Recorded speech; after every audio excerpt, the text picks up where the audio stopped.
ओम शांति। ओम शांति। ओम शांति। 2-1-25 प्रातः मुरली। ओम शांति। बाप दादा मधुबन।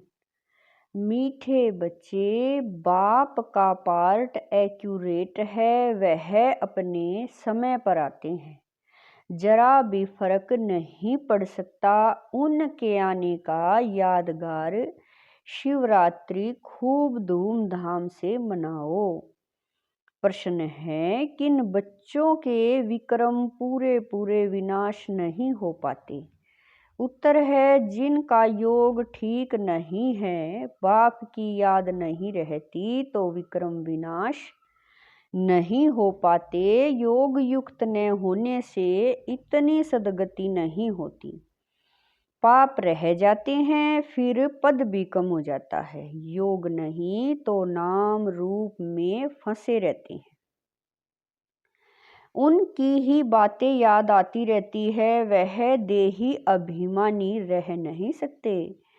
गीत है यह, कौन आज आया सवेरे सवेरे। ओम शांति।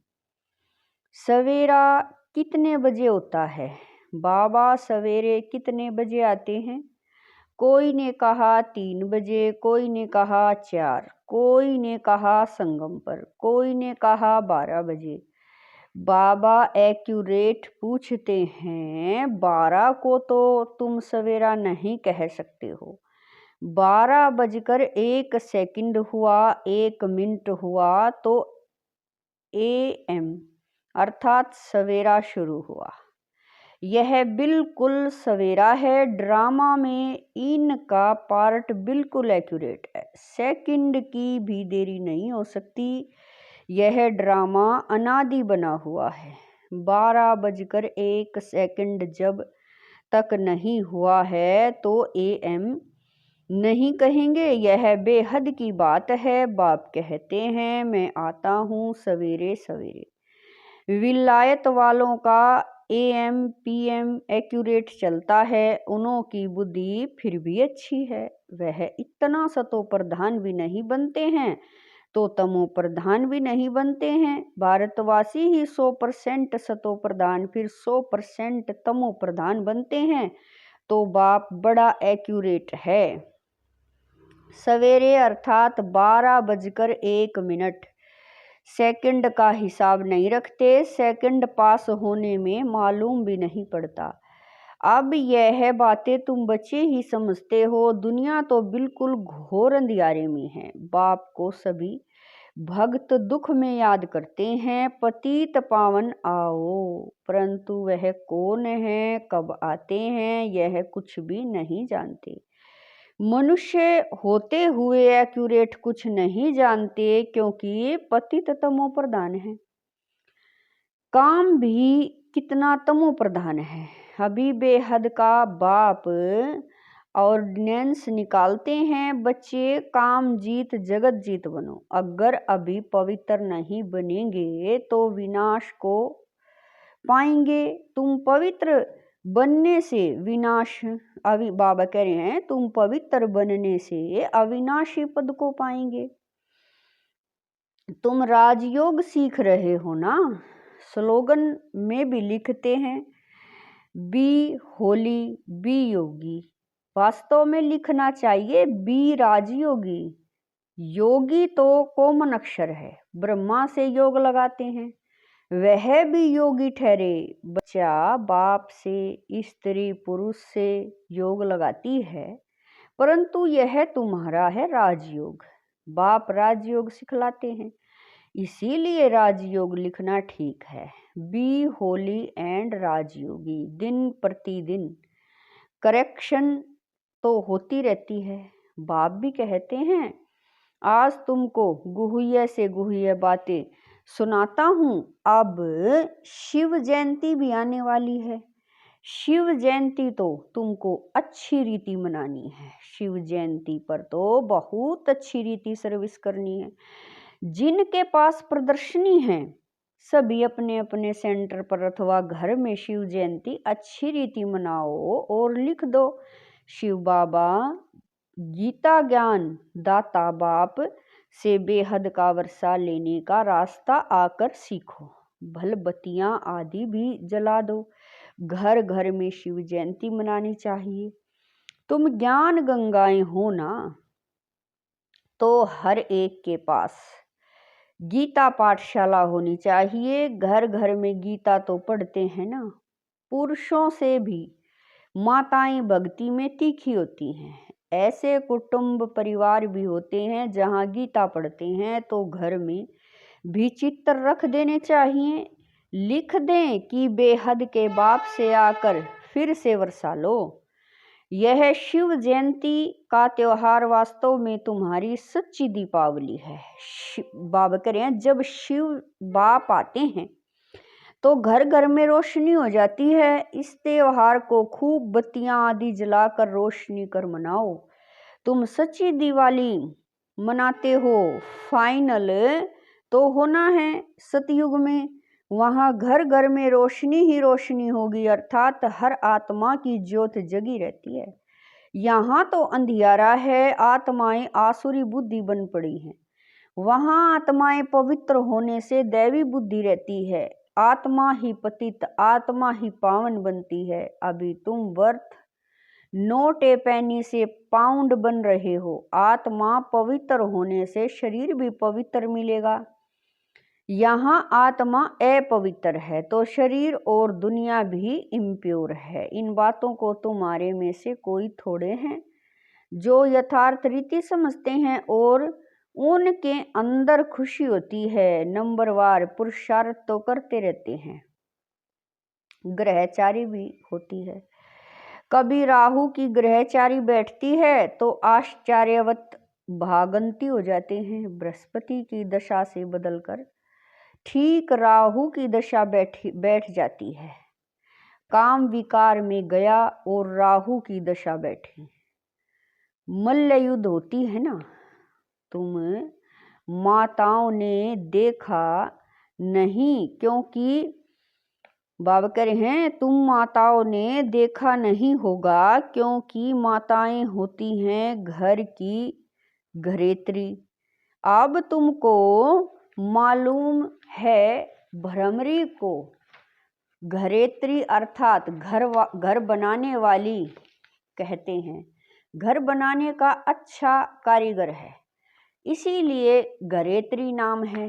कितनी मेहनत करती है, वो भी पक्का मिस्त्री है। 2-3 कमरा बनाती है, 3-4 कीड़े ले आती है। वैसे तुम भी ब्राह्मणिया हो, चाहे 1-2 को बनाओ, चाहे 10-12 को, चाहे 100 को, चाहे 500 को बनाओ। मंडप आदि बनाते हो, यह भी घर बनाना हुआ ना। ऊन में बैठ सबको भूं भूं करते हो। फिर कोई तो समझकर कीड़े से ब्राह्मण बनते हैं, कोई सड़ा हुआ निकलते हैं, अर्थात इस धर्म के नहीं हैं। इस धर्म वालों को ही पूरी रीति टच होगा। तुम तो फिर भी मनुष्य हो ना। तुम्हारी ताकत उनसे भ्रमरी से जो तो जास्ती है। तुम 2000 के बीच में भी भाषण कर सकते हो। आगे चल 4-5 हजार की सभा में भी तुम जाएंगे। भ्रमरी की तुम्हारे से भेंट है। आजकल सन्यासी लोग भी बाहर विदेशों में जाकर कहते हैं हम भारत का प्राचीन राजयोग सिखाते हैं। आजकल माताएं भी गेरू कफनी पहन कर जाती हैं, फॉरेनर्स को ठग कर आती हैं, उनको कहती हैं भारत का प्राचीन राजयोग भारत में चलकर सीखो।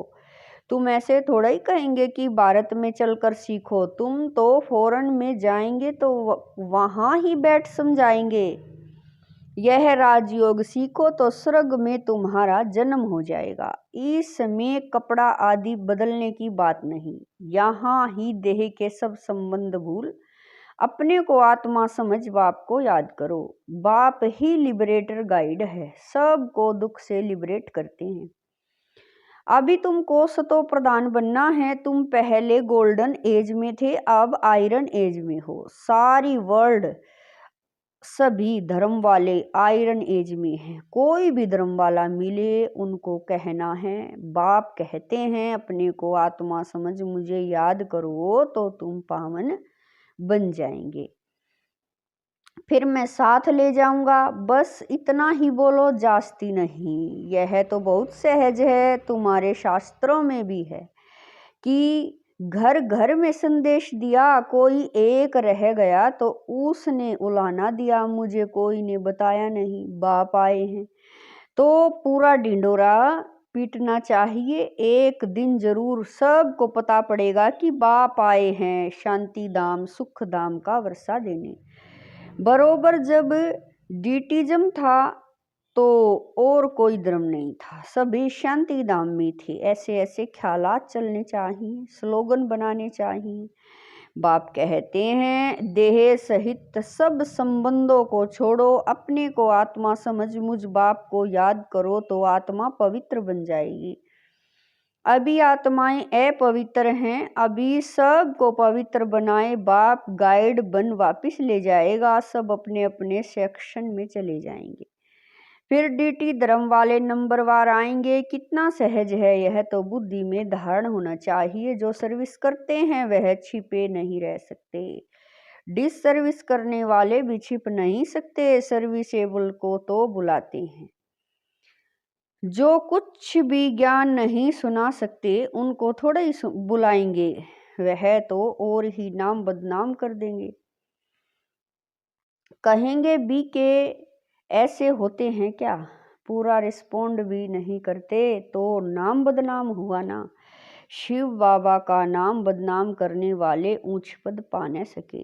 जैसे यहाँ भी कोई तो करोड़पति हैं, पद्मपति भी हैं, कोई तो देखो भूख मर रहे हैं, ऐसे बेगर्स भी आकर प्रिंस बनेंगे। अभी तुम बच्चे ही जानते हो, वही श्री कृष्ण जो स्वर्ग का प्रिंस था वह फिर बेगर बनते हैं, फिर बेगर टू प्रिंस बनेंगे। यह बेगर थे ना, थोड़ा बहुत कमाया, वह भी तुम बच्चों के लिए, नहीं तो तुम्हारी संभाल कैसे हो। यह सब बातें शास्त्रों में थोड़ा ही हैं, शिव बाबा ही आकर बतलाते हैं। बरोबर यह गांव का छोरा था, नाम कोई श्री कृष्ण नहीं था। यह आत्मा की बात है, इसीलिए मनुष्य मूंझे हुए हैं। तो बाबा ने समझाया शिव जयंती पर हर एक घर घर में चित्रों पर सर्विस करें, लिख दें कि बेहद के बाप से 21 जन्मों के लिए स्वर्ग की बादशाही सेकंड में कैसे मिलती है, सो आकर समझो।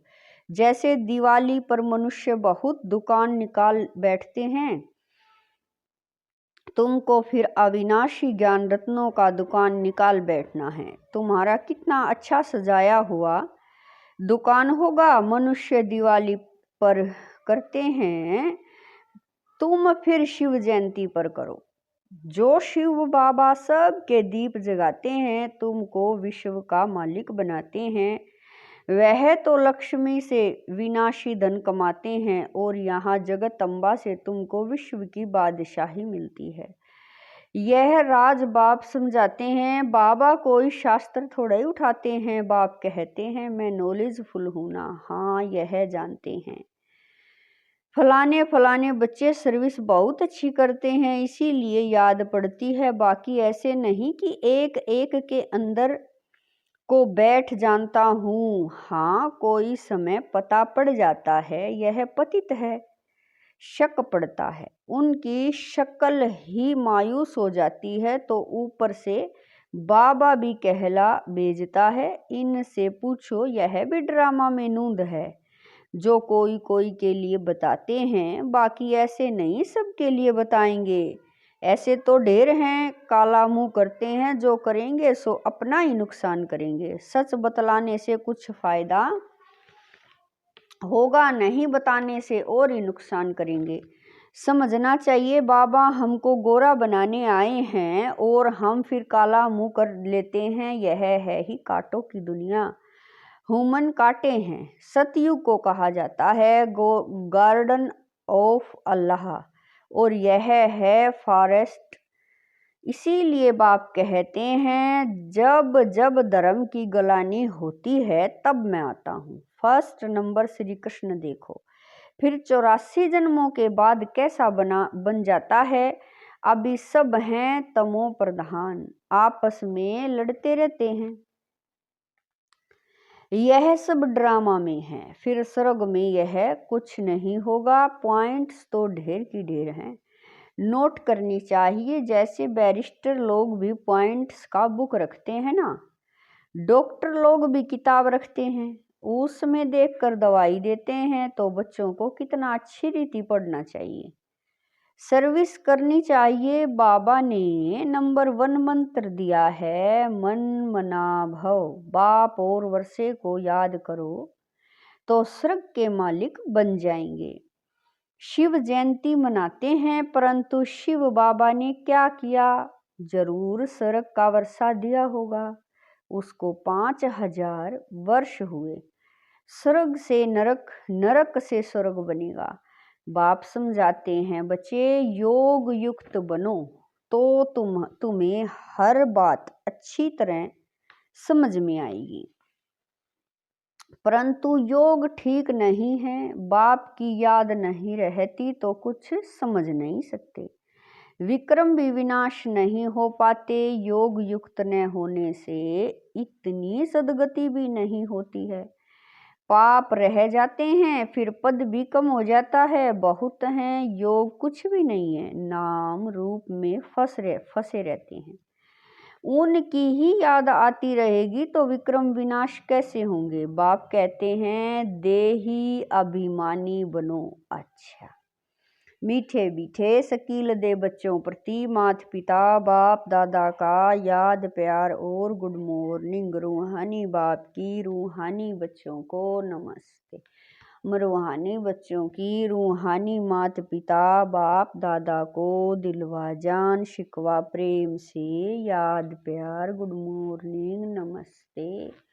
ओम शांति। मेरे बाबा, मीठे बाबा, प्यारे बाबा, लाख लाख शुक्रिया मेरे बाबा। धारणा के लिए मुख्य सार है, नंबर 1, शिव जयंती पर अविनाशी ज्ञान रत्नों का दुकान निकाल सेवा करनी है। घर घर में रोशनी कर सबको बाप का परिचय देना है। नंबर 2, सच्चे बाप से सच्चा होकर रहना है। कोई भी विक्रम करके छिपाना नहीं है, ऐसा योग युक्त बनना है जो कोई भी पाप रह न जाए, किसी के भी नाम रूप में नहीं फंसना है। वरदान है, मैं पन के भान को मिटाने वाले ब्रह्मा बाप समान श्रेष्ठ त्यागी भवै। वरदान है, मैं पन के भान को मिटाने वाले ब्रह्मा बाप समान श्रेष्ठ त्यागी भवै। संबंध का त्याग, वैभवों का त्याग कोई बड़ी बात नहीं है, लेकिन हर कार्य में संकल्प में भी औरों को आगे रखने की भावना रखना, अर्थात अपनेपन को मिटा देना, पहले आप करना, यह है श्रेष्ठ त्याग। इसे ही कहा जाता है स्वयं के भान को मिटा देना। जैसे ब्रह्मा बाप ने सदा बच्चों को आगे रखा, मैं आगे रहूं, इसमें भी सदा त्यागी रहे। इसी त्याग के कारण सबसे आगे अर्थात नंबर 1 में जाने का फल मिला। तो फॉलो फादर स्लोगन है, फट से किसी का नुक्स निकाल देना, यह भी दुख देना है। स्लोगन है, फट से किसी का नुक्स निकाल देना, यह भी दुख देना है। अपनी शक्तिशाली मनसा द्वारा सकाश देने की सेवा करो। जैसे ऊंची टावर से सकाश देते हैं, लाइट माइट फैलाते हैं, ऐसे आप बच्चे भी अपनी ऊंची स्थिति अथवा ऊंचे स्थान पर बैठ कम से कम 4 घंटे विश्व को लाइट और माइट दो। जैसे सूर्य भी विश्व में रोशनी तब दे सकता है जब ऊंचा है, तो सकाश सृष्टि को सकाश देने के लिए ऊंचे स्थान निवासी बनो। ओम शांति।